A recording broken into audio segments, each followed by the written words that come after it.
This video will demonstrate how to reset the fuser module after replacement on the Xerox AltaLink C8000 Series copier.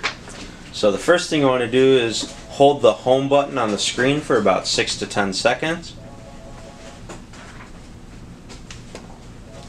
And then once you get to this login menu, the passcode is 6789.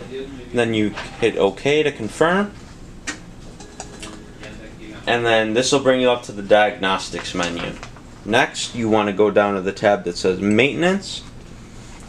And then you see the tab that says DC 135 CRU/HFSI. You want to click on that. And then it'll bring you up a bunch of different options for different consumables that need to be replaced and reset every now and then. But you want to click on the second option here that says fuser. You go down to the bottom corner and hit reset counter. And then you want to hit reset again. And it should bring the fuser back up to the brand new count. And then next what you want to do is click X out, call closeout, and then exit and reboot.